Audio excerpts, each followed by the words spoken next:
Hello, friends. It's Ryan here. Wanted to take a quick second while I had your ear to ask you a question. Have you ever felt like you're meant for more?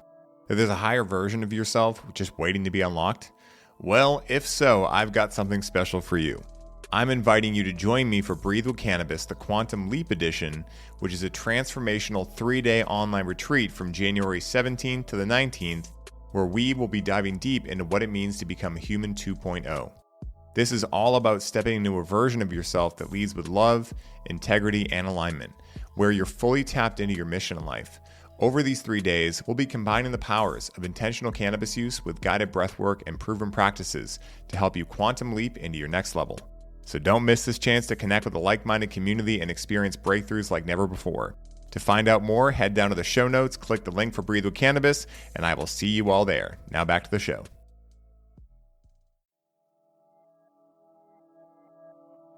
Greetings, my brothers and sisters.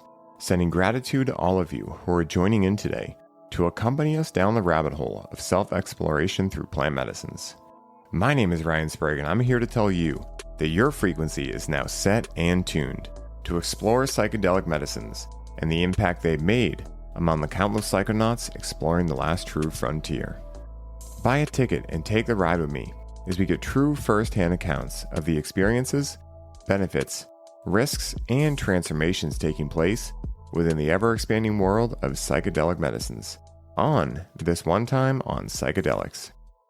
The emerging world of psychedelic medicines, accompanied by the ancillary industries associated with them, is bringing with it a lot of opportunities. And for me, being as how I grew up in the world not generally interested in most of what other people did, I have long been excited at the thought of new industry emerging that can do its part in shaking up the typical way we've been taught life has to be. Things such as what medicine truly is and how to reach optimum health, the role that things such as community play in a human being's life, what work is and how we can make it more engaging and meaningful, and the list goes on and on and on. The challenge within this new emerging space, however, is that because of its rapid growth, it can oftentimes be challenging to discern what is real, what is false, who to listen to, how to keep yourself protected, etc. And that is why I am so excited to share with you this week's guest on the show. He has made it his mission to support others in wading through this emerging field with confidence and clarity through his business, The Inner Circle. The Inner Circle is a community of vetted plant medicine pioneers, leaders, and entrepreneurs all working collectively to navigate compliance, reduce guesswork, and ultimately have one another's backs in this emerging space. So, please give me a big hand and welcome my man, Matthew Ritchey, to the show. Matthew Ritchey, my man, boy, am I excited to be here with you today. For all the listeners tuning in, it is also Matt's birthday today, so make sure you shout him a happy birthday when you listen to this episode. But man, I am super excited to have you on. First of all, I want to know, how are you doing today, man? How's your birthday going so far? So far, so good. It's early yet in the day here on the West Coast, but yeah, it's shaping up to be a good day. Heck yeah, man. Heck yeah. I feel honored that we saved this podcast until your birthday. I know we had to reschedule it before, so this is divine timing, my man. That's usually how the universe works, right? I think this is actually our second reschedule. So the first two dates just didn't line up, and I rescheduled this specifically for my birthday because I had some extra time, and I'm excited to drop in and chat on my birthday. So I'm excited to dive into this conversation. Yeah, and you listeners heard it here first. The third time is the charm, as Matt and I are perfectly illustrating here.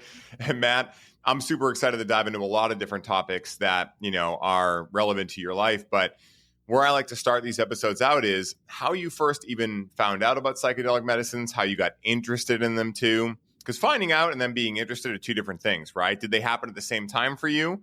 Did you find out, were you immediately interested? Were you like me? Did you find out and you were scared of them?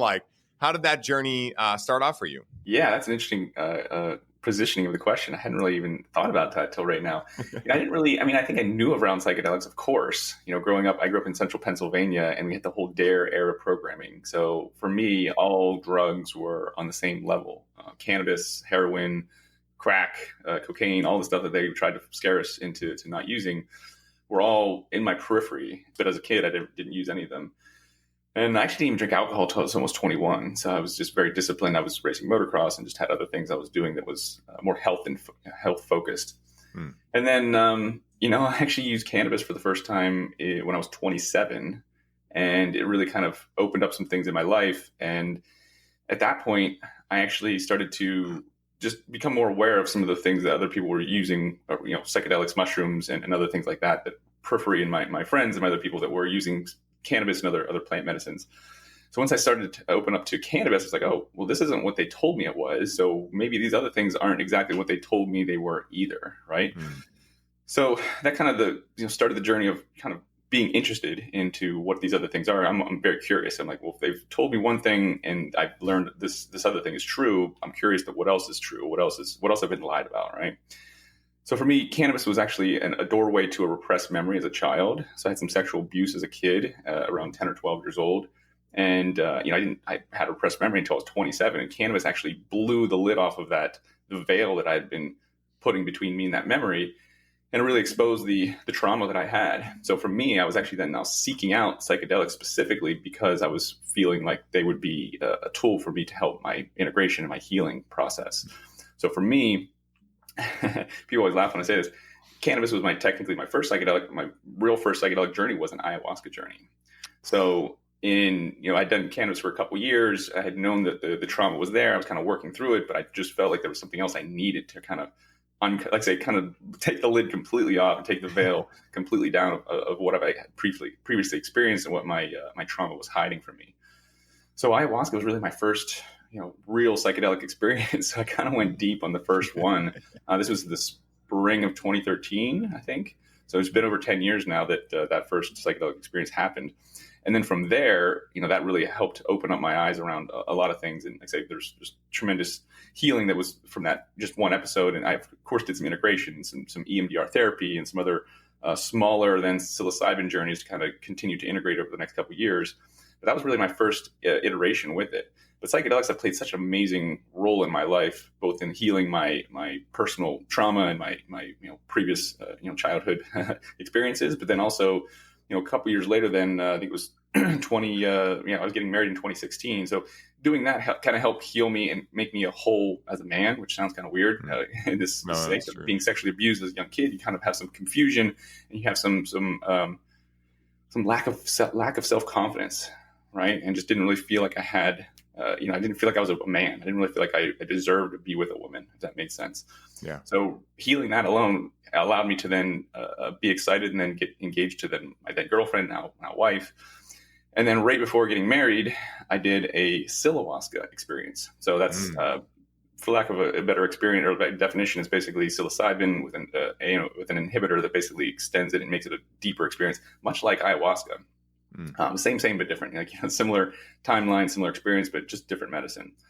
And then coming out of that experience, I was just really everyone going into their wedding, I'm sure, has some cold feet in or just unsure, right? Like you're just unsure, like, hey, I'm committing to something for the rest of my life. Right? That's just a big deal.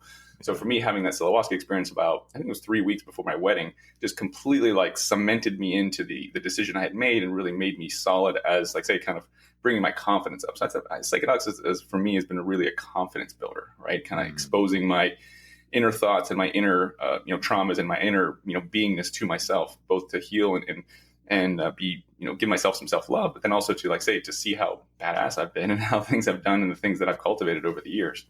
So, from there, then, not to go too far into my psychedelic journey, but then 2 years later, I wasn't sure if I wanted to have kids. My wife really wanted to have kids. And I just was, I was kind of unsure. I was kind of am I confident enough to, commit to one woman? Maybe. Okay. Yes, I can do that. Am I confident enough to then bring other humans into the world where I have to basically commit to them every day for 18 years?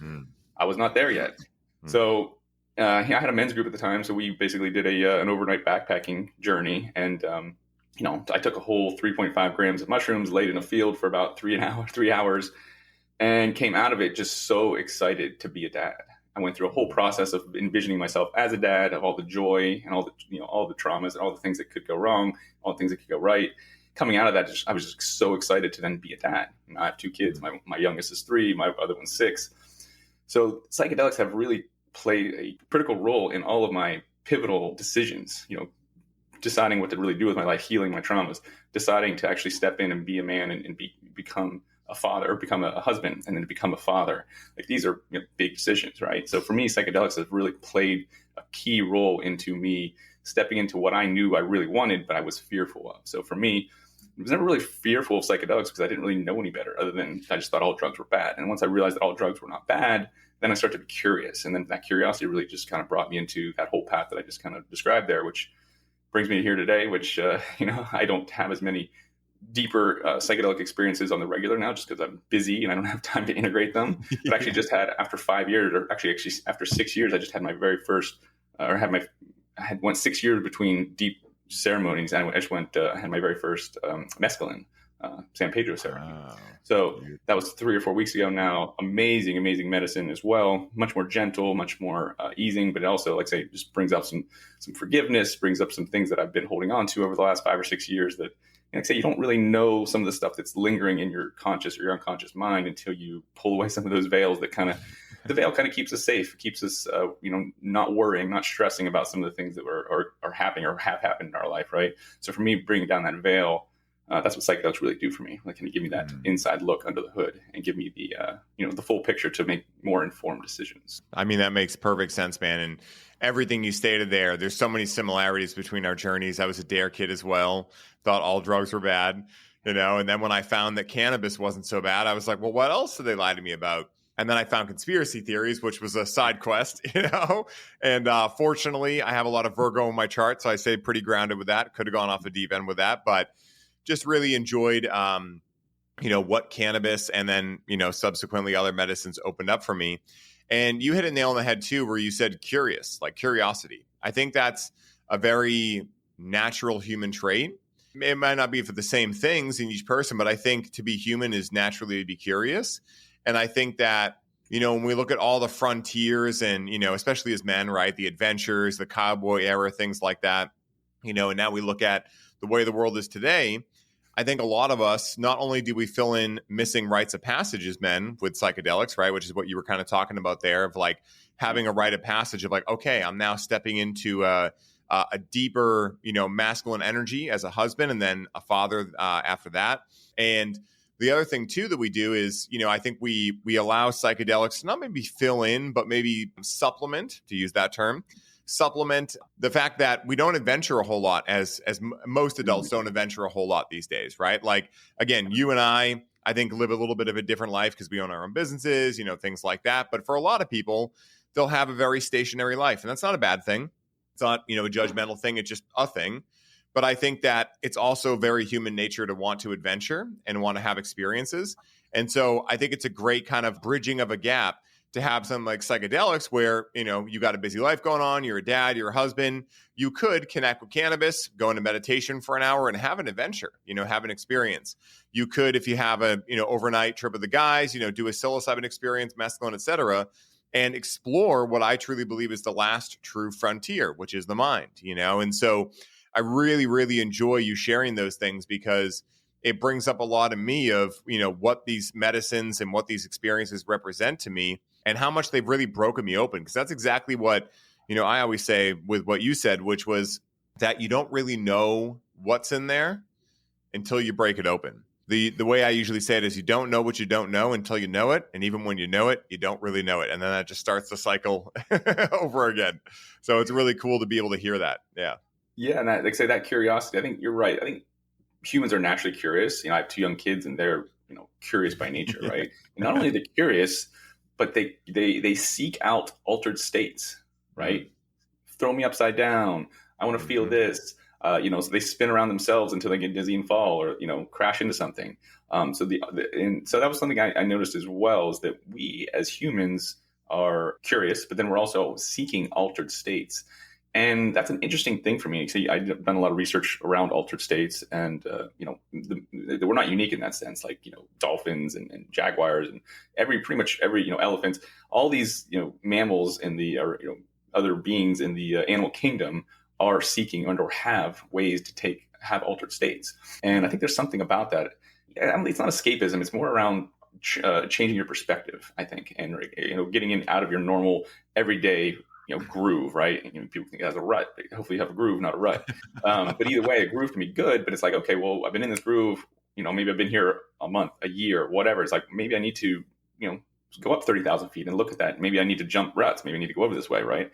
So I think there's a natural inclination for we'll say creatures that are alive to have altered states, to seek altered states, to see what's different. I'm curious, like, what does it look like up here? Like, what does my life look up here? What does the world look like from this perspective? So I think it's a pretty natural thing, especially having kids now, seeing that play out naturally with nothing from my end to really cultivate that. It's just a natural thing. Yeah. No, it makes perfect sense. I heard a quote years ago. I don't remember who it was from, but it went along the lines of, there's never been a time in human history that's been a fruitful time in human history anyway, that human beings have not altered their consciousness. I mean, even think about the modern day era, right? There were risks involved. You could get put in jail, all these different things, and yet we were still doing it. So it almost feels like it's as natural as breathing to us in a certain sense. And actually, breathing is a way to induce an altered state. So that's a funny pun there. But just like you were saying, because I've thought into this a lot in my life too. I'm like, what is that feeling that just makes me want to like hit a button and do something? There are certain patterns that I've evaluated in my own life for escapism and things like that. But also, what even is that, right? Like, is it just escapism? I just want to escape my life, or what is it? For me, what I found is that in the good times or the challenging times, it's that I'm realizing there's something where like the level of thinking I'm on can't figure it out. I know there's a challenge, but I also know that I'm unable to figure it out from that state. So it begs a perspective shift of some sort. And there are lots of ways to get that perspective shift. You could go for a run, which is also a state changer. You could do a workout, all these different things that could possibly change your state. But I think that, for instance, if I wake up and I'm feeling just kind of groggy or whatever, all right, go hit a cold shower or like hop on the rebounder or something like that. But if I'm like having a challenge like you were having, right? Like, hey, like I want to take the next step. I want to become a father, but I don't know if I can. Like those big things, usually a run is not going to solve that. Maybe, but usually. I don't like to put limitations. It's possible. But, and like you mentioned, breath is probably it's definitely our most easily accessible and or most powerful psychedelic we have. So I didn't even mention that. That was the actually first psychedelic experience I had. I had a breathwork experience back in 2011. And I didn't have anything to compare it to because I never had a psychedelic experience. And then when I had a psychedelic experience, I'm like, wait a second, I've been here before. And it wasn't through medicine, or it was through my own breath. So I was very fortunate to be connected to some people here early on. A friend of mine, Christian, he'd been doing breath work. He was a monk at SRF for 10 years and then basically got out. And now he's been teaching breath work around the world for the last 15 plus years. So he was the one who basically took me through his breath flow. It's like a 45-minute experience where you basically have a psychedelic experience, right, through your breath. And I think people should not discount that. If anything else, you should start there with your psychedelic journey or with your altered states journey, because that is probably the safest, most easily accessible way to jump into an altered state. Of course, you need a little guidance. You could probably download or you probably watch a YouTube video and do it yourself. Probably some practitioners in your area potentially that could help you. But either way, there's ways to use your breath that are extremely powerful, and that you don't need these exogenous compounds to experience the same thing. Yeah. And it's powerful too. Mm-hmm. Like just the other day I was doing a breathe with cannabis, and whenever I do those events, I don't like to be in a altered state when I'm guiding like hundreds of people. Just kind of gives me the heebie-jeebies a lot of the time, unless I'm in person with people. What I always do is I just hit herbs, Damiana, skullcap, whatever, when we're doing the connection break. And so very common. I'll just lay down, boom, boom, boom, good to go. And I shit you not, man, I had one of the craziest psychedelic experiences in my life where I like even deep in medicine, I know I'm on medicine. Like there's this awareness of like, yep, I'm on medicine. Even 5-MeO DMT, yes, I can remember like blacking out to a certain degree, but it was a lot more messy feeling. I don't know how to put that in human terms, but when I do breath work and I blast off, especially on like a 40+ minute journey where like, you're doing multiple rounds, you're satiating your body with endogenous DMT and a cocktail of other, things as well. I can just get to these states where I'm just gone. Like I don't exist. I'm not a human being. I'm just gone. And then all of a sudden there'll be something that pings me. Usually it's Chris saying, all right, we're going to come on back now. And I'm like, huh, what is that? And then I'm like, oh, I'm a human. Oh, I'm hosting a workshop right now. Oh, that's where we are, So I definitely agree. It's straight up one of the strongest psychedelic experiences you can possibly have. And think about like the innate intelligence of creator, God, whatever you want to call that. It's like, yeah, we have all these medicines, but what if you live in like Siberia? You don't really have access to a lot of medicine there, right? So God would have to understand that if if these states are important, which we've already talked about, clearly they are for some reason, right? If they're as important as we think they are, then there's got to be something endogenously we can do. And of course, that makes sense with the breath and other things as well. Darkness can do it. A lot of these things can Fasting. naturally bring about. Yeah, fasting. Yeah, exactly. Yeah. If you fast, stay in the dark, and do breath work, you're going to be for a hell of a ride, man. Oh my God. I love the stacking, dude. Yeah, exactly. That's the biohacker thing. Like, how many things we stack together and see what the results are. Yeah.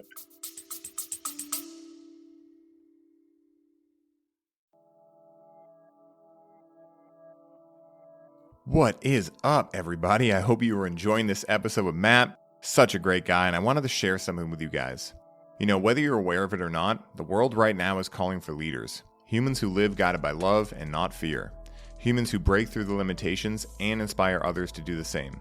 And when I think of this concept, I like to call this Human 2.0.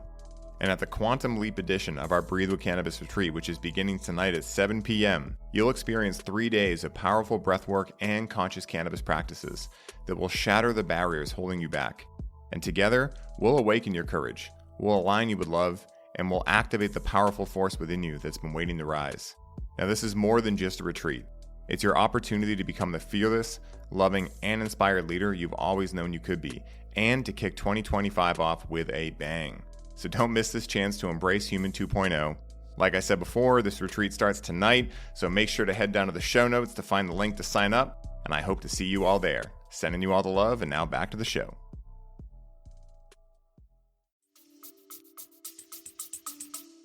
No, I love all that, of course. Like I say, I think the breath, and I'm similar. I've never had 5-MeO, but I've done NMDMT, where I've smoked that, and it's definitely it's different. And I think the difference for me is, or my experience with it was that, like say, the breath comes on gently, subtle, where that is, you smoke it, and all of a sudden you're like, I see fractals, I hit one more hit, and all of a sudden I'm gone, right? So it's just a different cadence, right? So it's like the breath work is a slow, come on, it probably takes 15 minutes of breathing until then you realize you're just kind of like all of a sudden not there. Like say, you just kind of just kind of drift away of your consciousness, and you go to this other place where DMT, you're there, and then all of a sudden you hit something and you're like halfway gone, take a second hit, and you're completely gone within a minute, right? So just different, different experiences in that sense of the breath is the gentler experience, right? It's going to give you a more gentle, in and out of that deeper experience. So I always recommend people try breath work if they're looking for some alternate experiences. I would say, hey, start with your breath, or just start there, because I feel like that is the safest, most accessible place. That, if you're living in Siberia, or it doesn't matter where you're living, if you can access, or if you're breathing, you can access altered states. Yeah, it makes perfect sense, and yeah, I'm with you on the whole DMT thing. Like, I've done 5-MeO twice, and it was cool. Don't know if I ever want that experience again or need it again. Like, it was kind of like, yeah, I already knew we were all one. But that was violent feeling as hell. Like, holy shit, like a cool experience. I'm grateful I had it. But at least 5-MeO felt smoother than NN. Whenever I've tried NN, it tightens the back of my head up so hard, and I immediately almost get a migraine almost every time. I have no idea why. I don't know what that means energetically, but 5-MeO didn't do that, but NN does. And so, like, I did it a couple of times. I don't think I ever like fully blasted off, because I love psychedelic states. Like, I'll eat a bunch of mushrooms, I'll do LSD, etc. But there was a feeling, even like the teenage type voices in me that are usually pushing me to want to go extreme. When I hit NN, they were all like, nah, man, this is not the droid you're looking for. So it was interesting to have all my parts in cahoots with one another, being like, yeah, no, there's nothing we're getting from this. I'm like, all right, that was interesting. Because, again, you hear about psychedelics and you think like, oh, I'm going to enjoy DMT, or I got to try it, and it was very interesting to realize, yeah, I'm not a huge fan of just smoking it like that. Well, and the body has an intelligence, right? So I always say, listen to your body, listen to your intuition, right? And that can be really hard for most people because they're not attuned to the voice and or their intuitive spirit. But that's whatever it is, whether it's smoking DMT or talking to somebody specific, those intuitive hits, that's the gold, man. Because if you can really, for me, whenever I follow that, I've not followed it many times and it didn't work out as well as it could have potentially. And the times I do follow it, it's undefeated, man. I don't feel like I've really done anything. It's never led me to a place where it's like not the place I want to be, right? In the moment, it may not be like, what the hell is that, or what is this? But afterwards, like say connecting the dots, looking backwards, is always easy. But the intuitive decision making, that's one of the crucial things, I think, building out your intuitive decision making. But that requires a clear channel, which is what we've been discussing, right? Like, are your veils open, like we were talking about earlier, or are they hiding things from yourself? Are they hiding your true inner traumas and thoughts and feelings, right? So when you can clear that channel, that's where the intuitive decisions or the intuitive voices really kind of come from. And that's been my experience of it anyway. So no, that makes perfect sense. And it's been exactly my experience too. And that's why I think that, if you look at like Aya, especially like sacred medicines or like, I don't know what to call them, like very like old school medicine, I guess you could call it, not like the new age, even LSD and whatnot, but they all have a dieta protocol that goes along with it, and I think that's by design. And you got to think about when those traditions were made, they weren't eating Cheetos and drinking Coca-Cola, and there was still the need to detox, right? So, again, I think these days the dieta aspect and / like just living your whole life as a dieta, that's kind of how I look at it, of like, there are certain things I'm not going to do every day necessarily, like fast every day. But if I can always be this close to being ceremony ready, then to me, that's how I'd wish to live my life. Because again, I feel really good when I know that my health is on point, my emotional health's on point, my mindset's on point, my connection to spirit's on point. And to me personally, and it's been interesting because I've talked to a lot of people about this, and, again, like perfect evidence that not everyone's the same.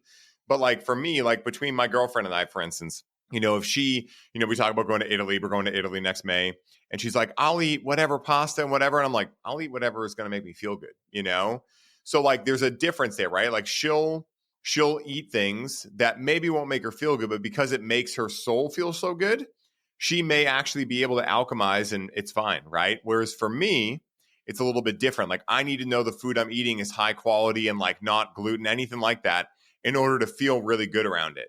So it's interesting to see how those things differ just a little bit, Very interesting. Well, I think what you described there is perfect in the sense of placebo is the strongest drug out there. Yes. And your belief of whatever it is that will make you have whatever experience that you believe, right? 100%. So that's what I've noticed about drugs and placebo. And like say you go through, talking about MDMA therapy and all these different trials. And it's like, how do you do placebo for psychedelics? I mean, that's the thing. We have a conversation with people that are trying to figure out the next, how to get these things legalized and how do we do trials. It's like, there's no placebo. You either know you have a fucking psychedelic experience or you don't. And if you haven't had one, if you don't know, then you didn't have one. Right? So anyway, I think that's an interesting position because it's like, well, placebo is the strongest drug we've ever experienced.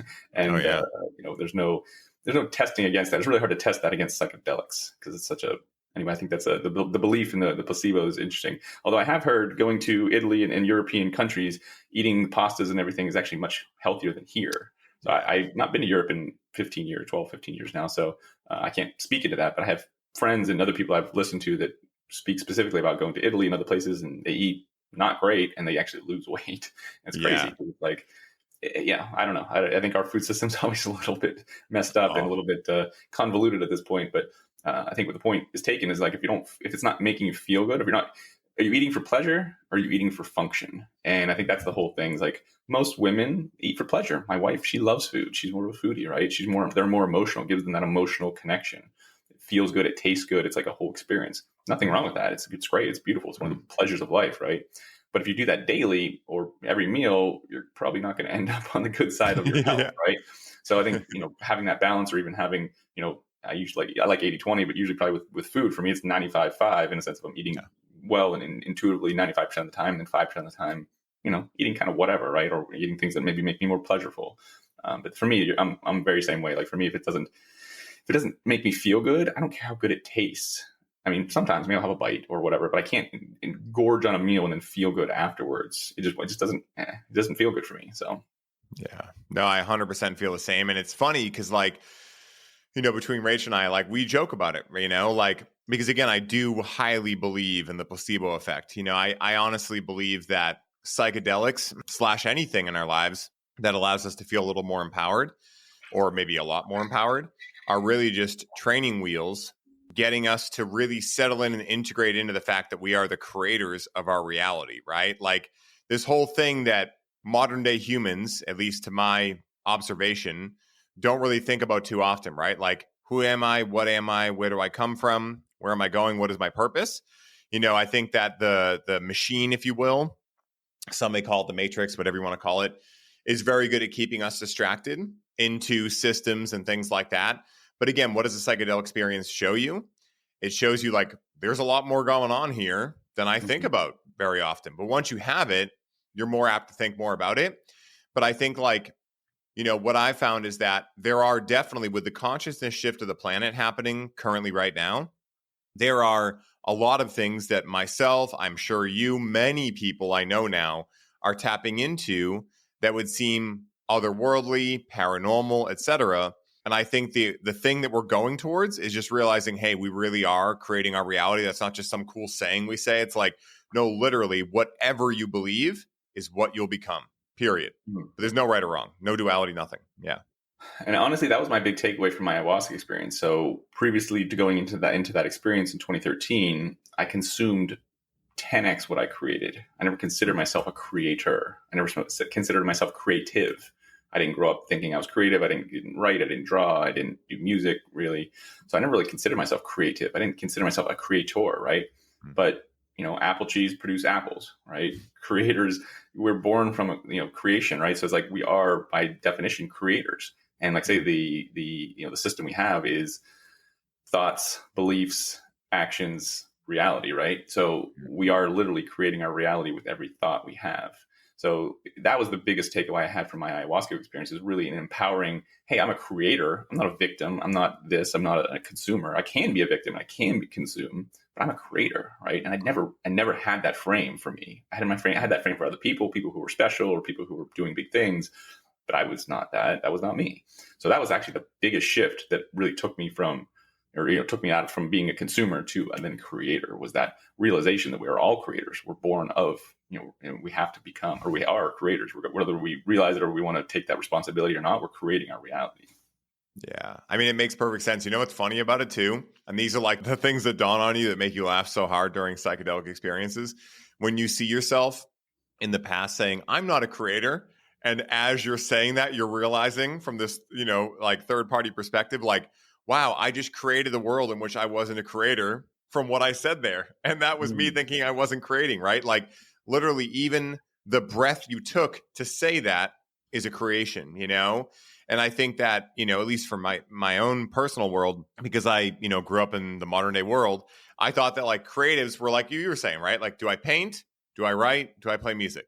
And I do play music. So I had kind of that side, but I was like, I don't really, even music, I didn't really see myself as an artist. I kind of still thought like painting, that's an artist, right? Yeah. But at the same time, like we're all the artists of our own life. Only some of us have actually taken accountability and ownership around what we're creating and what our artistry is. And we've started to consciously create. And sometimes, oftentimes, almost most of the time, when you accept that you are the creator, you have to take that ownership over maybe some of the things you realize now were not in alignment with who you are right now. And I think that's where a lot of people get stuck, is the inability or the fear of accepting that, because it means accepting all of that. But, I remember when this happened to me, when I realized I can either just start taking accountability today, or I can do it a year from now, or 5 years from now, or 10 years from now. But if I want to live an empowered life, that's the step that has to happen. So I might as well just do it now and sit through whatever discomfort or suck or whatever it's going to be. Because once I go through it, then it won't sting as much, And so that's what I found. Yeah. Yeah, I think psychedelics help with that, both realization of the creator status and then forgiveness of self, of, not being conscious of it up to that point and not necessarily, like say we're creating everything. We have created everything in our life currently. So if there's things you don't like, give yourself that self-love of like, hey, you're doing the best. Here's what I believe. We're all doing the best we can with the information we have available. And when we have new information, we do better.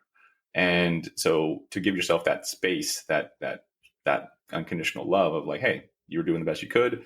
Now you're beyond that. So the whole point of that is I heard is that the voice is like, well, this is a step I know I need to take. Now, when am I going to take it? Is it going to be now? That's scary. Maybe I'll put it off till tomorrow or next year or whatever. Right. And that's the whole journey of taking ownership and or 100% responsibility for your reality, and then creating and consciously, like you mentioned, consciously creating them. Because even once you realize you're a creator, we have so many unconscious patterns. We have so many behaviors, and they're all serving us to some degree. 90% of our behaviors and our thoughts and our actions are unconscious. and they're that way for a reason, because we have so many things to do. We have so many operations to do as a human being, that if we had to think about all of them, we wouldn't, probably wouldn't be able to do them, right? We wouldn't do it very well. So, we breathe on our own, our heart beats on our own, our mind thinks on its own, but we can stop and pause that and regulate, right? Okay, what are my thoughts coming in? What do I truly believe? What am I really? What is that? What is someone else's voice, and what is my true, what is my true intuitive, voice telling me? So that's a whole process. It's extremely scary, myself included. It was extremely scary to go through that, because you're right. You have to take responsibility for all the shit that you don't like, and really take ownership of how to change it. And that's not an easy process. It's not like a one-time thing. It's like a daily consistent thing for years and years till you figure it out, or till you, get yourself on the aligned path and create the actions that create the life and the reality that you want. And it doesn't happen quickly. So.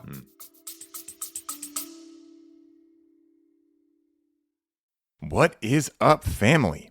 I wanted to take a second while you're tuning in to tell you about an amazing new product I recently began using. Now, you guys know I do ads very rarely, and my promise to you is that anything I speak about is something I personally have found value in using regularly. Well, recently, I came across a company called Brain Supreme, who sells microdoses of mushrooms mixed with adaptogens, nootropics, and other additions as well. And even though I've microdosed off and on for years, I have never felt results like these. In only 2 weeks, I'm sleeping better, I have far less mind chatter, my ability to perform has exponentially improved, and best of all, the sense of inner peace I've been feeling is like nothing I've ever experienced in microdosing before. Right now, you can get 15% off of any of their products when you use code SPRAGUE15 at checkout. And to find out more about them and grab some for yourself, head down to the show notes for this episode and begin your journey into microdosing today. Now back to the show. No, 100%. That's why, it's part of the reason I started this podcast. It's part of the reason I'm such a big fan of community, especially aligned community. That's number one.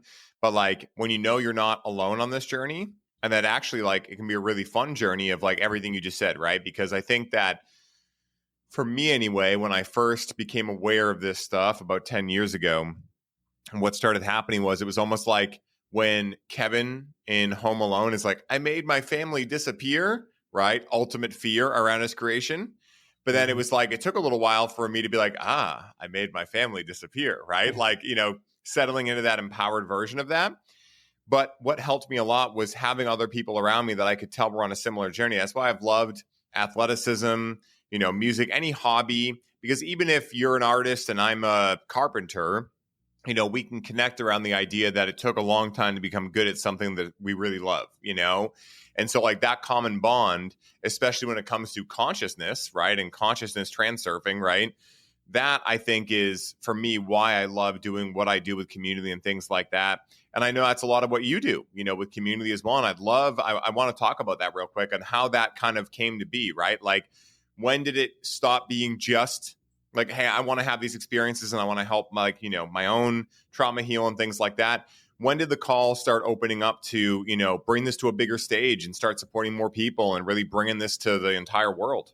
Well, yeah, say 2013, I kind of had my first real psychedelic experience and really, started my own healing journey. So it was probably 2 years of really deep work to really kind of get to the other side of that, if I'm honest. So during that time, we had an organization that we were doing daily, not daily, we were doing day-long events and weekend retreats for consumers. And then we shifted in end of 2015, beginning of 2016, we started working with teams and businesses. We ended up working with Airbnb and Facebook and a bunch of other fast growth startups where we were doing team building and executive coaching and connecting their teams and improving communications and all that stuff.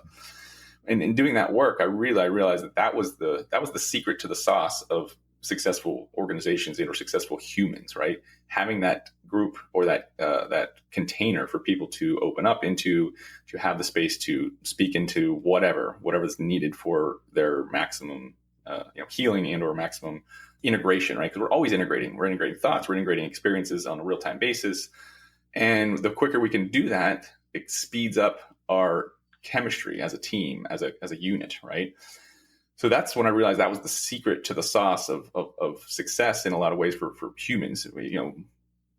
one human, two humans, like I said, starts getting complicated the more humans you put in one room or in one situation, right?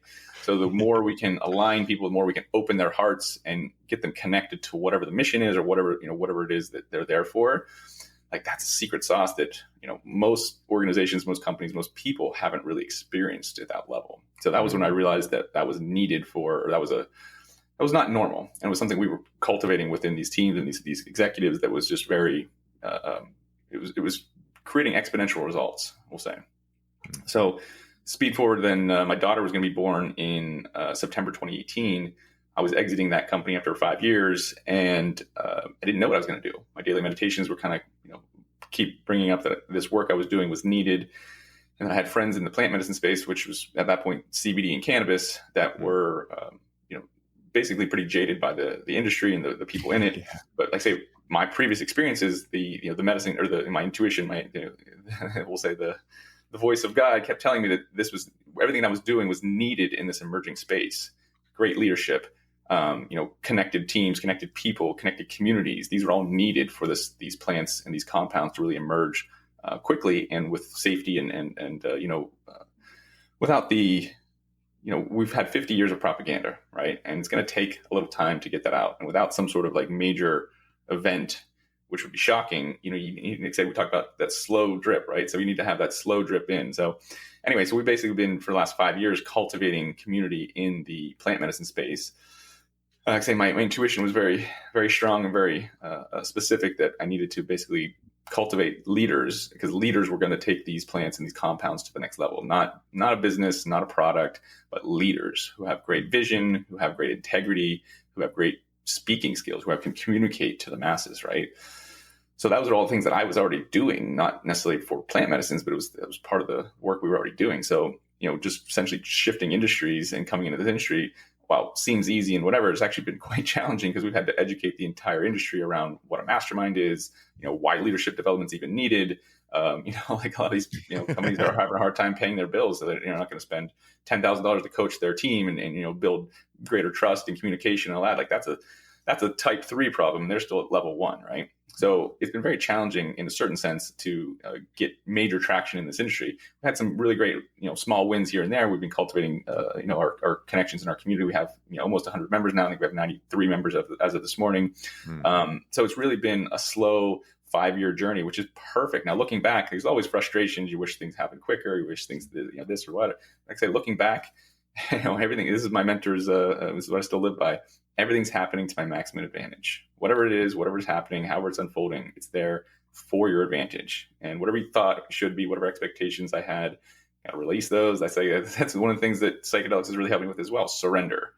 I don't have to be right. I don't have to be. It doesn't have to be how I expected. But if I surrender to whatever it currently is, then that allows the wisdom to come through for like, well, maybe this is happened for a reason. Maybe this is the reason I needed to do this, or this is the timing or the cadence or whatever it is. So, cultivating this community has been both fulfilling and rewarding, but also now it's starting to build momentum where we're getting strategic partnerships and we're getting the right people that are, taking notice to what we're doing. And here's another thing: we're getting people from outside the cannabis and the plant medicine industry who are coming in now, who have done this type of work, who know the importance of it, who see the impact it has on teams and businesses and organizations as a whole, and that are willing to then step up and be a part of that, or to do their work with their teams, right? And those will be the ones that come through and make it outside the other side of this. We can talk about the industry, but there's going to be a huge M&A over the next 1 to 5 years, where all these small companies, a lot of these small companies are going to get gobbled up. And if you don't have a strong leadership team, with you could have a great business, you could have whatever, but if you don't have a strong leadership team, then you're not going to make it. You're not going to have the staying power to go through all the stuff that you're going to need to go through over the next 1 to 5 years to really make it out the other side in this industry. So that's what we're really doing, is really building up great leaders to take on the current challenges in the industry and to inspire others to do the same. Like, people need an example, right? People need to have an example of what is working. What are other people doing? Why are these people successful? And that's what we're here to do, is to really highlight the people who are doing great work, give them tools and or next level, executive coaching and team building tools, and then, be the model and be the spotlight for other people to kind of check out what you're doing and be inspirational for other executives and leaders in the industry to say, hey, if we all, and this can be a collaborative thing. It's not, I'm better than you and I'm going to lead my business past yours. It's like, hey, like, how can we all kind of lock arms and be great leaders together and support each other? And that's essentially what we're doing. We're creating this circular economy for our members to work together, to do great, work together, to hold each other accountable, to create that trust that is needed for our industry. That, I've had 2,000 plus conversations. And that's been the biggest sore point. Like, everyone just doesn't know who to trust. There's bad actors, there's bad players, they're jaded from all the deals that come through and just don't work out, or people say one thing and do another, or there's just so much volatility in this industry. And like I say, I want to go back to that thing. Everyone's doing the best they can with the information they have available. Most people just don't have the tools and or the wherewithal to do certain things. They don't have the operational experience potentially. So building this community, a long way of saying building this community, has both been kind of a journey and both highly rewarding. But I have conversations with people in this space all the time that if I was doing this for the money, I definitely wouldn't have came to this industry, because I could charge 2 to 3 times more what we're doing outside of this industry for industry and for places that have more revenues. People have more, success, we'll say. I'm doing the same thing whether you're a, $500,000 valuation company or a $500 million company. We do the same stuff. It doesn't really matter, but it's much more valuable to that $500 million company, and it would pay me a lot more money.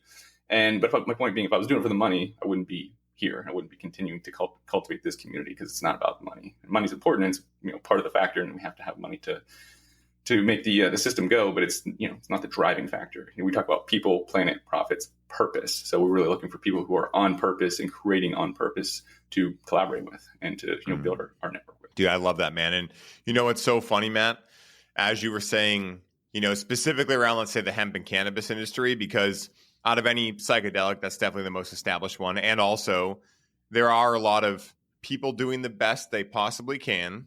But through my observation, maybe we have a little bit difference of like, I'm sure you feel a similar way of like, all right, well, that's an interesting best you can do. But all right. But what's interesting, about you talking about bringing leadership into this, collaboration, connection, all of these things are really what I believe cannabis culture truly is, right? Like, cannabis culture truly is about collaboration, helping each other grow, being able to connect with one another, have each other's backs, but also be able to like support each other, right? In every aspect of life.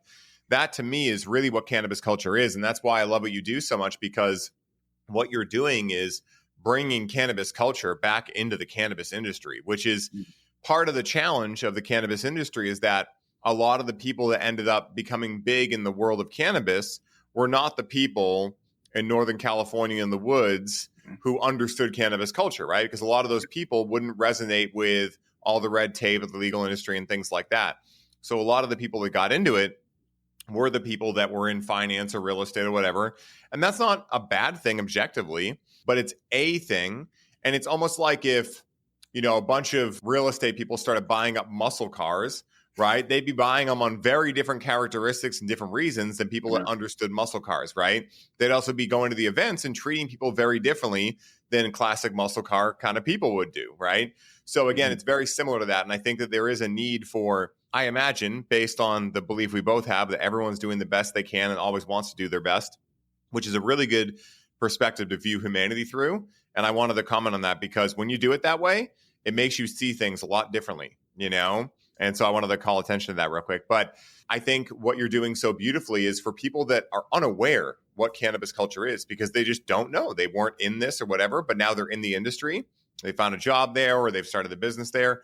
You get to remind them of like the best part about being in this industry, which is that, hey, if you're in real estate, whatever, it's probably a lot more challenging to, have that kind of culture. But with psychedelics and cannabis included, it's kind of like in the fine print, that's kind of what it is. So I think it kind of bridges a gap in a way. So that's really cool. Yeah, that's the perfect segue. I feel like I am a bridge in a lot of ways. I was at an awakening conference here in LA, and I was the business guy in the psychedelic space. And then I go to other conferences, and I'm the psychedelic guy at the business conference, right? So I'm that kind of bridge between two worlds right now, where I grew up in more traditional business, we'll say, and I've had, my experience in other industries, and I've been in this industry for 5+ years now. But, the bridge is needed for, like, say, the suits and the suits and Berks, right? Like the people who are traditional culture people and the people who are kind of coming in with money and traditional business. And that's where there's always clashes, right? Because everyone thinks they want to do it their way. And like I say, there's a lot of ego, both sides of the fence, right? I like to play that middle person and almost devil's advocate of like, hey, like, what are these people doing that you're not doing well? And hey, what do these people do that you don't do well, right? Like, these people have structures and SOPs and processes and redundancies. Maybe you could learn from that. Hey, these people are connecting and open, transparent communication and collaborating. Maybe you guys could do that, right? So there's definitely, it's not about meeting in the middle, but it's about that bridge of traditional business and culture of the plants, right? And I think there's a unique opportunity for us and our community specifically to cultivate that and to bring that back and have that be, it sounds weird to be like the middle of the road because we just kind of came from politics and all this, left wing, right wing, all this bullshit, right? But really truly to come together and like have all that be aside in the sense of like, hey, like we all, like say, we align our values and what we truly want to happen. We're much more alike and much more aligned than we are different in that sense. So if we can really align our values and get everything, everything else out of the way, I think there's so much for us to collaborate on, so much, more, like say, way more likeness than there is difference. So I think there's so many factions of the cannabis industry right now. And I talk to people from all sides of it, and they all love me because like everyone, because I feel like, maybe I'm sure not everyone loves me, but in general, most people enjoy the sort of middle position that we're kind of trying to bring people back into, right? And because they see the factions of it, and they see the money people and the growers, and it's just it's an unfortunate split we have right now. But I think it's like anything. Like I say, there's competing factions on each side because there's money involved, and when there's money involved, there's always going to be the competing factions essentially. So we're here to do our best. And here's the thing: not everyone's going to get along. Not everyone's going to sing kumbaya. We're not going to have one big industry. It's not going to be one big thing. And what we want to do is have a group of people who are choosing differently, a group of people who are choosing that. And I don't know, maybe we can get 80% of the industry on there. I don't know. I'm optimistic. I'm not delusional thinking that we can ever change and have everyone come together and hold hands. But I think we can do where we can have a great percentage of the quote unquote industry, people coming together, having more collaborative experiences. And this is where we're going to get back into hosting more larger events. We've not hosted larger events. We've only hosted smaller events over the last couple of years as we're kind of building out here. But, really bringing, that's one of the things I feel like I'm, between myself and some of my business partners in the past, we're some of the best in the world to bring people together and create a container for people to connect, for people to open up, for people to share and collaborate. That's just not a natural state for most business people. So when we can do that and we can bring people together like that, I think there's a healing and there's an awareness of more alike than different. I think that's the biggest thing. We see people on social media and we only see this one thing or this one fact or this one idea, and we think they're not like us, or we think they're silly or stupid or whatever, right?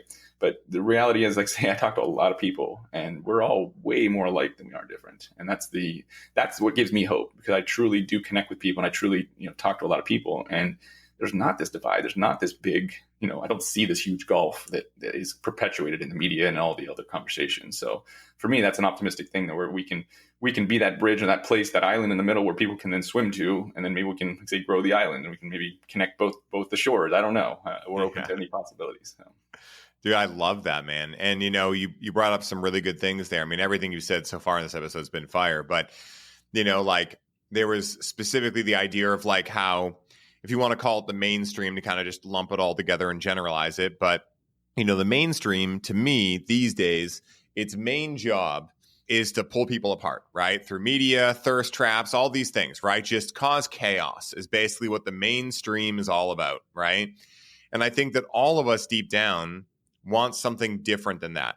Some of us are already consciously choosing that to differing degrees. Some people are still completely unaware of that, right? And are buying into the whole, like, that person said something that I don't like, so I'm going to get mad at them and all these things, right? But I think there's no coincidence that there's a high correlation right now between, for me anyway, at least the most publicity and the most attention the mainstream has ever had, right? Because, there's social media now. There's all these things. We're more distracted than ever in that way. So there's that happening. But there's also this insane resurgence of psychedelic medicines happening at the same time. So it's almost like the deeper people get pulled into the mainstream, right, and believe in the machine, believe in politics, all these things, the deeper they're programmed into that is directly correlated to how long it will take them to come out of that through natural, conventional methods, right? Therapy, things like that. Not to knock those things, right? It's the same as like you could walk to California or you can take a plane, right? And if you take a plane, there are things you're going to want to be aware of that aren't a risk when you're walking. But, as long as you're responsible, that juice is worth the squeeze, right? Or everyone gets to make that decision. So I think that with all that's happened over, let's say, the last 100 years of programming, patterning, whatever, it's perfect, right? Talk about divine timing, talk about everything being perfect just the way it is, that all of a sudden the mainstream media machine that put eyes on so many things and got us phones in our hands and whatever is now almost, I see it, working counterintuitively because they've forgotten that the most attractive thing to another human being is true joy. So as more people have started to access true joy through psychedelics or through whatever method, the pandemic was a whole interesting aspect of that, where I think a lot of people, it kind of backfired in the way, maybe, I don't know, but I think it backfired and a lot of people realizing like, why have I been going to a job that I don't like for so many years, right? So we see this happening and it's like, of course, psychedelic use is going to go up during those times because it's a polarity shift, It's almost like they're so far down that way, they need a quick ROI. They need to know like there's something worth living for. Boom, you have an ayahuasca experience and you realize I may not be fully healed or anything, but I know there's a better tomorrow. And now I know what I'm working towards. I know like I'm clicked back into like being a human, or as Austin Powers would say, you get your mojo back, So I really think those two things are linked in a symbiotic relationship. And I'm glad you brought attention to that. Yeah. Yeah. I say we won't go too far into the pandemic, but I think it definitely did awaken a lot of people to, here's the thing, myself included, and I'm not immune to this, or I haven't been immune to this in the past, that, we see talking heads on a TV and it's an authority thing. Like they're big enough and or smart enough to be on TV. They're saying certain things. Why would they lie to us? There's no, so it's like to believe it's almost easier. It is easier. It's easier to believe the narrative in the mainstream, whatever the talking points are, than it is to do it sounds silly, do your own research and to do, to take information from multiple sources and to take 360 degrees of information on a topic, right? Most people don't have the time and or the inclination to do that.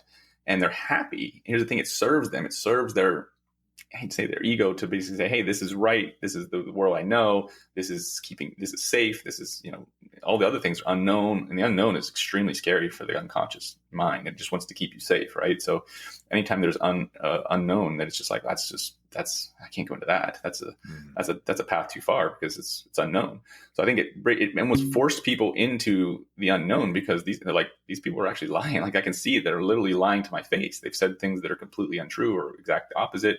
So it actually forced a lot of people to take inventory of like, who have I been listening to and what are they really saying? And is it true? And, or what, maybe I should look at other resources and or get a more holistic view of a subject or a topic or whatever. Right. So I think the pandemic was brilliant in that sense. I mean, of course we don't want people dying and that's a whole nother conversation, but in general, I think the pandemic was a net positive in a sense that it's actually bringing awareness for the collective and the masses that, without a mass psychedelic dosing, I don't know that we could do it any faster. Right. So, I always say everything, looking back and connecting the dots, everything's happening to our maximum advantage in that sense as well, where the pandemic and everything definitely expedited consciousness, raising consciousness and having people aware of their own power and their ability to make decisions and choose to be a creator. Right. Yeah. Cause it was, for each of our lives, I'm sure they're very busy, especially you as a dad, right? I can't even imagine, but we also know about meditating, but we also still know how challenging things can be, even if we meditate in an otherwise very busy day.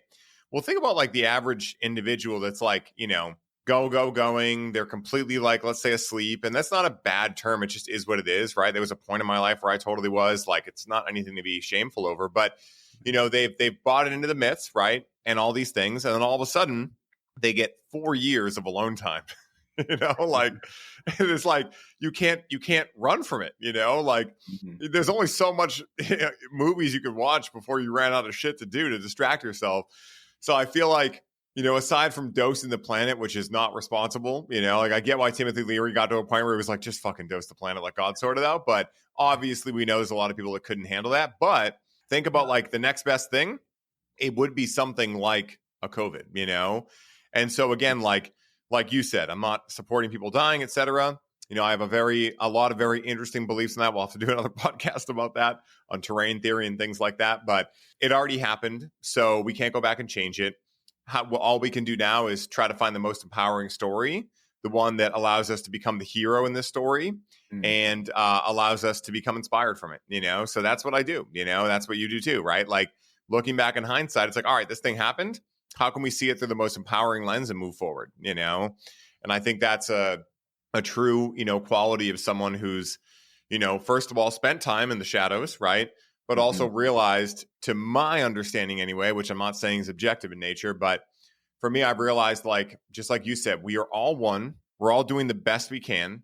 We're all having a beautiful experience in which there is no losing, right? The belief, or the kind of like mainstream belief, or the ego belief that this is all going to end, this is all going to die, right? Like, once you've seen past that, you may fall into the human, experiment a little bit from time to time, but you never truly forget it. And I think once you see it from that angle, you're unwilling to hate. You're unwilling to, do any of those things that maybe you used to do, or maybe someone did before they went through that experience. Yeah. Do you get triggered? Oh yeah. Like, do you call people an asshole then realize after, oh yeah, okay, they're fine. It still happens. You're still human. Right. But I think that's built in by design to psychedelics. Once you've had that, it's very hard to go back to what you were at before. Well, it's impossible to unsee things, is what I've learned. Psychedelics or otherwise, when you see something, when you experience something, you can't unexperience that. You can't unsee that. So that's where psychedelics, or any traumatic experience or any kind of awakening experience, once you have it, you can't, there's no going back. Like, so you can try and hide, or you can try and whatever, but then the seed's already in your brain, and that, that alone, I think is going to grow and create a divide if you're trying to create a reality that's not aligned with reality. Right. So I think yeah.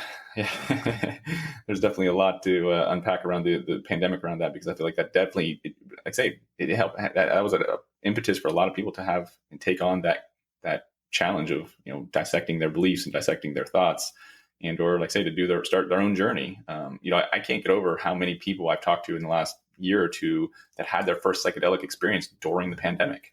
Yep. I talked to a guy, he was, producer for CNN, and he had a psychedelic experience during the beginning of the pandemic, and now he's doing stuff in psilocybin mushroom. And it's like, there's just there's all sorts of stuff I hear every day. Like, I'm ex Pfizer executive, and 25 years, and had a psychedelic, or had a heart attack, and now got a psychedelic experience, and now I'm fully 180 on medicine and alternative whatever, right? So it's like, you can't unsee it once you've seen it. So you can be on the other path, or you can be on whatever journey you're on, but when you get disrupted, when you have something that changes you fundamentally, or you see something that's fundamentally changing your reality, you can't unsee that. And that's beautiful, because then that puts you on the path, and that puts you in the awareness that you can no longer plead ignorance. Your mind can no longer just, keep you safe in that sense, which is probably uncomfortable, but it is, there's no growth without, there's no growth in comfort. So, being comfortable in the uncomfortable is actually one of the things that makes me, I think, different than a lot of people. I grew up racing motocross.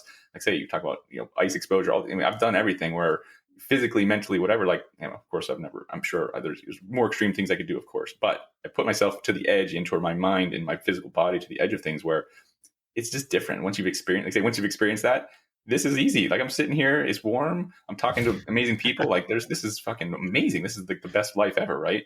So when you can have that contrast and have that ability to know that I can go to the edge of my, where your power is, right? That really kind of brings that, personal power back to you. It's a beautiful practice. And like I say, once you unsee it, you can't unsee it. So once the fire is lit, then it's just about how quickly you hold that candle and bring that candle out to the world and share it with others. Yeah, man, I totally agree. And dude, can we just take a second to think about how crazy or hilarious, in a way, and I say hilarious in a very kind way, it would have been to be sitting next to the guy in an ayahuasca ceremony that was the Pfizer executive? Holy cow, man. Would that have been a lot of energy to move?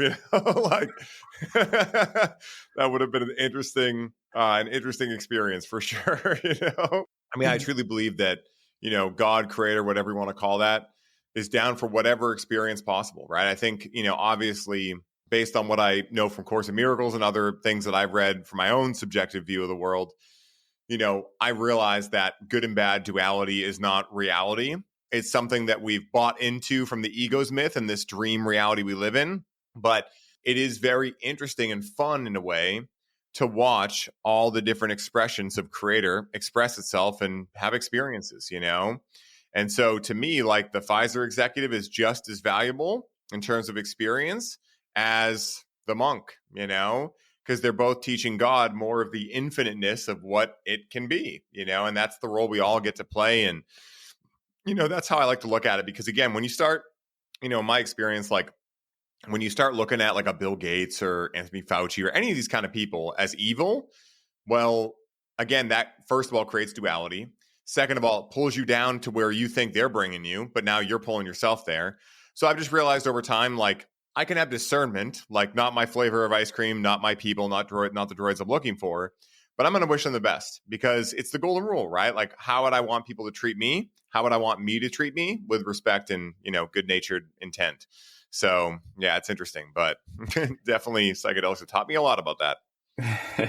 Yeah, duality is a whole other topic, right? And Yeah. you mentioned that earlier around how we see people, and like say when we have the frame that everyone's doing the best they can with the information you have available, it gives you a level of empathy and connection to wherever they're at, whatever part of their journey they're on. And I don't personally have fondness for people like Bill Gates or Anthony Fauci, as you mentioned, but do I think they're doing evil things? I don't think they truly are, man. I really don't. I don't think they're evil people. People think, the Dr. Evils, back here like plotting and planning. I literally think they're just driven by things that are making them appear evil, driven by money, driven by power, driven by influence, right? These are all things that every man, specifically men, want.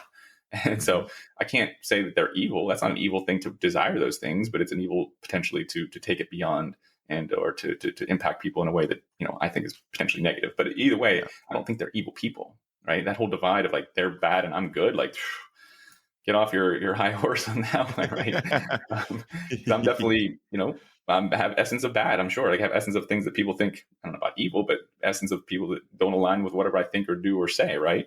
So yeah, I think that's an interesting. Another interesting conversation because that's a whole topic around how we view people. Because here's the thing: how this happens with my kids, how I expect them to view, or how I kind of the energy in which I hold them in. They essentially try. They want to meet that.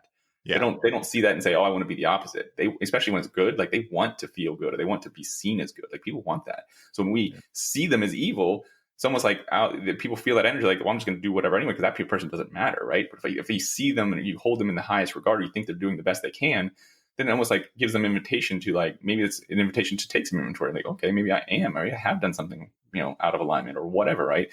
But if we automatically think that they're evil and put that duality on them, then it's automatically, separating us and there's no connection and there's no bridge, as we were talking about earlier, being that bridge. So, yeah, no, 100%. And, again, like I love how, I think I mentioned this book in every podcast now. I swear, guys, I'm not a rep for this damn book, but The Disappearance of the Universe.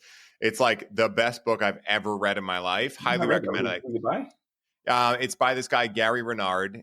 He has 4 or 5 books. I read them all. This is when I noticed there was a difference to whatever he was writing in there. I've loved a lot of authors, read a lot of books. Never in my life have I gone through 4 books in a week-long period. Never in my life. I just could not put them down. So there was obviously an intuitive hit of like, all right, something in here is definitely worth reading. And, it's based on A Course in Miracles. I won't get into the whole thing, but basically they talk about how, just like Buddhism or any of these non-dualistic practices that were made into dualistic teachings thereafter, the people that created them passed away, or were killed actually in most cases. But, again, like how any of these practices talk about is that there's only one dreamer here, God's dreaming and there's one dreamer. And the ego's myth, right? The ego's illusion is to make us think there's 8 billion different dreamers and all these separate things and everything is, duality and, dualistic. But at the end of the day, yeah, exactly. And so like, again, if I look out there and I'm like, I don't like him or her, I don't like that, or I hate this, or I, XYZ thing, right? What I'm really saying is there's a part of me I don't like.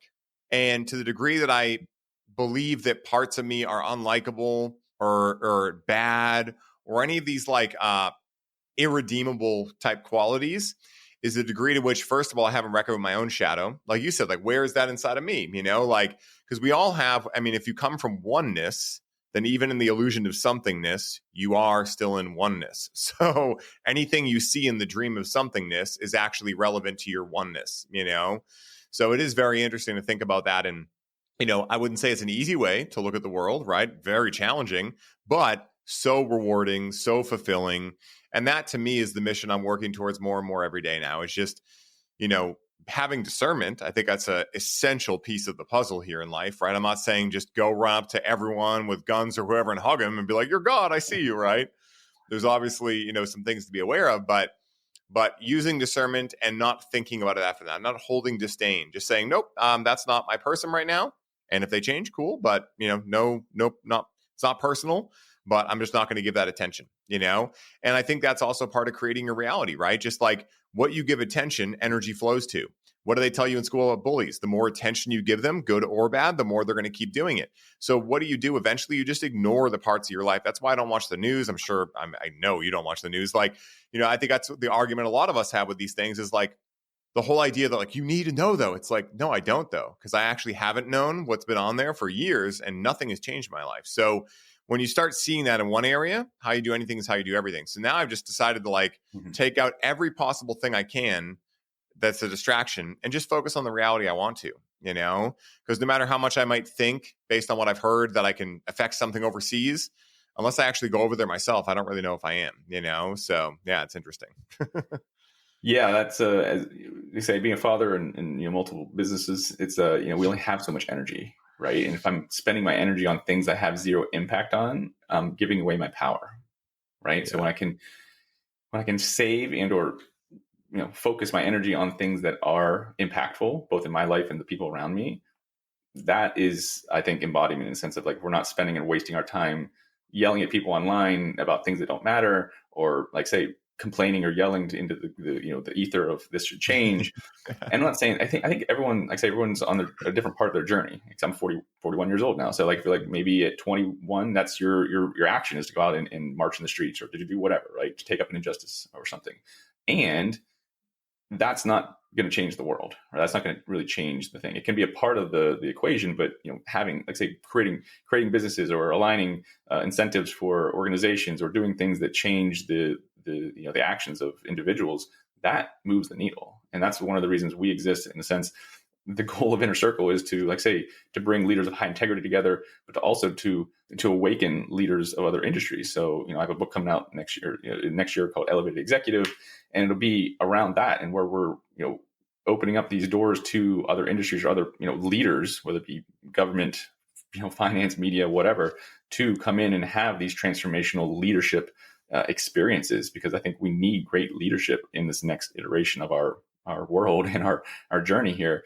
And I think psychedelic leadership can be a portion of that. And that's not to say I think all leaders should take psychedelics. I think that would be an interesting conversation if we were there, but I don't think that's not going to happen. And I don't think, when we say stuff like that, people, kind of look at you silly, and it kind of makes us as an industry look silly, because it's well, everyone doesn't need to do psychedelics, but the right people, or the people who are called to, they're the people who we can assist. And say, I can yell at Bill Gates for not doing psychedelics, or I can, enroll the people who are excited or interested in doing psychedelics and change their vision, their journey, and then see them ripple out. Right now, of course, Bill's going to have a bigger ripple because he's got more influence, he's got more resources, he's got all this. I'm not saying we shouldn't talk to Bill or have him be part of the conversation, but to say to have your action to be, complaining and yelling and victim, right? It's you're either a victim or you're a creator. That's what I've realized having kids now. You're either in victim mode or you're a creator in empowered mode.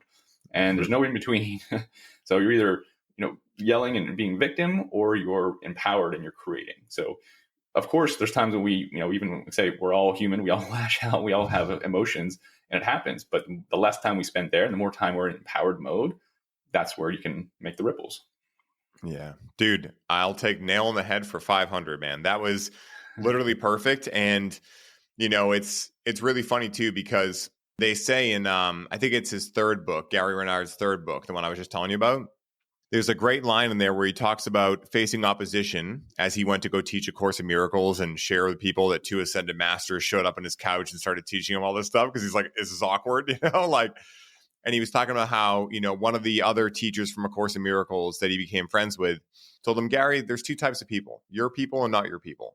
He's like, why would you ever waste time with not your people when you could be spending it with the people that are your people? And maybe over time, some of the people that weren't your people become your people, but the people that aren't your people are someone else's person. So it all works out. And I think in that respect, we can't have kumbaya, I think this idea that so long as we just focus on being radically authentic ourselves, we will bring in the people that are resonating with that, and it will all work symbiotically, So I fully support that, man. Fully support it. It's cool stuff. Yeah, it's much easier to build with those who are aligned than to fight other people and try and get them to get on your team. And you did that perfectly. Like I think, your people are your people. And like I say, there's more people, the more, here's the thing, the more magnetic you are, the more positive, attractive things you're doing in the world, the more people are going to be your people. Like I say, people want to be around good people who are doing things that are impactful, who have great energy, who are positive and insightful and inspiring as leaders. Everyone wants that. Like no one doesn't want that. So yeah. I've never been around Bill Gates. Maybe he's extremely inspiring. Maybe that's how he gets people to come around him. I don't know. I mean, I can learn from him. I'm open. But I think there's, the point being, the reality we're creating in that magnetism is really, how we build and how we really attract people, as opposed to yelling at other people and saying, you should change and come join us. You're like, no, I'm doing this. And then it's attracting. It's like, it's putting out the lighthouse and saying, hey, who else wants to join us? And, here's more people. There's room for enough people in this boat. We got a big enough ship. So yeah, we're not going to need a bigger boat yet. Jaws moment. I'm here, Marcus, for right now. So as long as we don't demolish this one, I think we'll be all right. I know Elon's working on a backup plan, and I'm thankful for that. But I'm not excited to go to Mars. So yeah, me either, man. It looks boring. Plus, I don't know how they'd grow cannabis out there unless with greenhouses or something. So already, I'm not sold on the idea. Yeah. It would be it'd be extremely, like say, people think about being comfortable here, especially here being the US, like people do not realize how comfortable they are. Like they just don't realize, myself included sometimes. I have to kind of humble myself. I'm like, okay, this is, because I talk to people from all over the world and whatever, like, I have it pretty good here in a sense of, we're living in the best time in recorded history. And, like say, I want for almost nothing. And, it's a really beautiful, interesting time to be alive. Like, I'm happy that I chose this time to incarnate and be a part of this journey, because I feel like this is a pretty special time to be alive. Born pre-internet, but early enough to where we're still adopting and taking technologies and really expanding. And the world will be a different place in 50 or 100 years. And if we were born now or 50 years from now, we would have a whole obviously different experience. So I'm very thankful for the time that I was born. Yeah, same, dude. I'm 33 and I'm so grateful because I didn't get got my first cell phone when I was in 5th grade, but it was like black and white. It literally just made calls. I called my mom, my dad. But I was like probably 17 before I got my first smartphone. And even then it wasn't like an iPhone. It was like you could just go on the internet on like a shitty old phone. So it really wasn't until I was around 19 or 20 that I got my first Android smartphone where you could play Words with Friends and things like that. And I'm very grateful because I see how quickly that took over an entire generation. And of course, it is awesome. I mean, technology is great. Let's be real. But it's almost like getting given ayahuasca with no instructions. It's like some people, there was some casualties out of that, for totally. sure. So yeah, exactly. It's a beautiful, it's like, this is anything. Everything is a tool. How we use it and how we don't use it is the impact or the non-impact we'll have. So everything in moderation or everything with intention. 100%. Matt, has been amazing, man. I can't wait to do another show with you. Thanks so much for coming on. I want to make sure I give you ample opportunity to tell people where they can find you, where they can find out more about the Inner Circle and all the things you got going on. Yeah. My main social platform these days, since we've basically been kind of booted off all the meta platforms and whatnot, we generally stick on LinkedIn. So if you want to find me on LinkedIn, / Matt Ritchey, my name here, or you can go email me at matt@innercircle.biz. You can go to innercircle.biz, just like it sounds. Check out the stuff we're doing here at Inner Circle.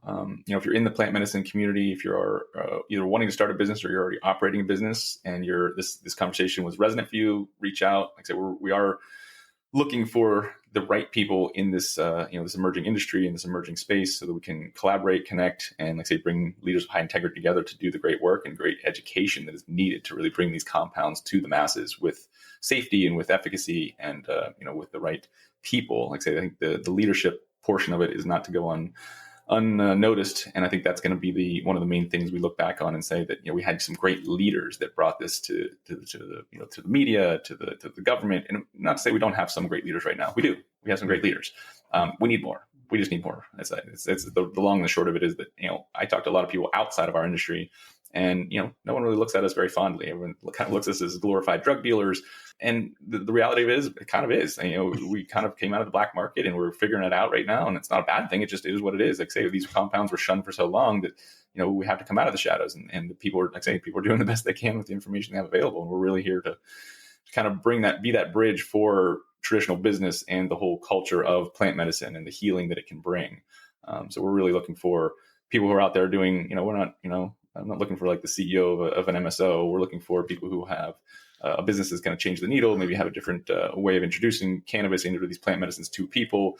Like say, I talk to people about cannabis all the time, and 80% of sales go to 20% of the consumers, and they're just smoking weed all day, which is, not here judging, but the next level of business and growth for cannabis is probably not going to come from flower and people smoking it. Right. So what are, drinks and tinctures and nano emulsive things and different, whatever, right. There's different technologies that we can, whatever. So that's what we're interested in. Like, how can we get it to the masses in a way that is, meeting them where they're at? Because a lot of people don't want to smoke, myself included. I don't like smoke. It doesn't, doesn't feel healthy, right? Like we're talking about peak health and peak performance and whatever. And, the traditional method of smoking cannabis is not necessarily the healthiest. So for me, we're always looking for operators and entrepreneurs out there who are, changing the way we look at things and maybe changing the way we intake these compounds. So if you're out there and you're in the space and growing, reach out. Like say, it doesn't have to be, you don't have to be a solopreneur. You don't have to do it on your own. There's definitely a lot of people out here doing it together and collaborating and communicating and masterminding together. So if you're out there and you're one of them, reach out to me, Matt@innercircle.biz, or check me out on LinkedIn and let's talk. Dude, Matt, this is amazing, man. And I got one last question for you that I like to ask everyone that came on the show or comes on the show. And that question is this. Let's say someone listens to this episode and they're extremely excited to look at psychedelic medicines and see if they apply to their own life. What is the one piece of advice you would offer these people to allow them to use the proper discernment in knowing whether or not these medicines are right for them right now at this moment in their life? That's a great question, because there's a lot of people who are just getting introduced to them. Well, considering we talked about earlier about intuitive decision-making, let's just say that's not necessarily in your wheelhouse, right? If you're not necessarily sure. I mean, it's about educators. Like, who do you know in your life that knows about these compounds that you can talk to? And if you can't talk to anyone, find someone like Ryan or myself or someone in the industry that you can even just, ask some questions. So what we talk about is start low and go slow, right? So low dosages, slow onsets. Don't take heroic doses and be by yourself or do something silly. Harm reduction is a real thing, right? Set and setting, your mindset going in, the setting in which you're doing it. These are all things we've talked about in the psychedelic community for years, but there's a reason we talk about it, because they are important and they do matter. So if you're new to this and you're unsure, I would just say, you need to talk to somebody. Talk to somebody who knows what they're talking about. Because here's the thing. You don't know what you don't know until you know, and then you still don't know, as you mentioned. So it's really about uncovering, and here's the thing. I like to talk to people or tell people about microdosing, or breath work, what we talked about earlier. If you're really wanting to start altered states, start with some breath work, start some breathing. Past that, microdosing is a good start. And then, like say, if you're really wanting to have a deeper transformational journey, make sure you really seek out someone who's knows what they're doing. Like say, we have some people in our community that do that, but that's not necessarily our main thing. Like we don't have thousands of facilitators around the world, but there are I can't, off the top of my head, I can't tell you any of the websites, but there are websites out there where you can find facilitators and you can get connected to people.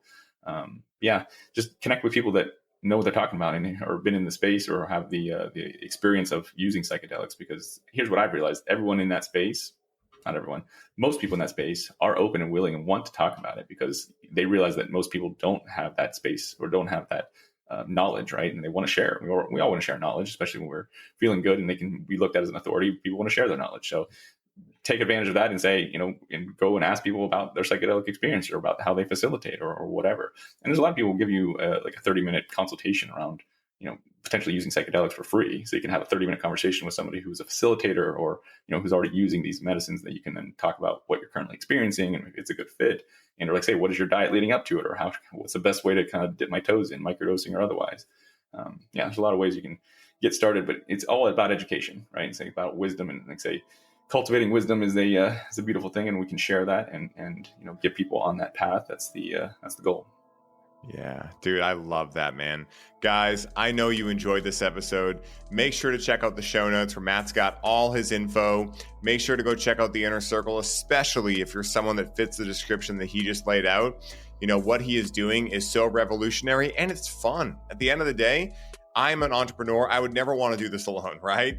Not only is it harder, but it's way less fun. So make sure you go check that out, dive into his world. And wherever you guys in the world, as always, I hope you're having the best day ever. And may the source be with you. Peace for now.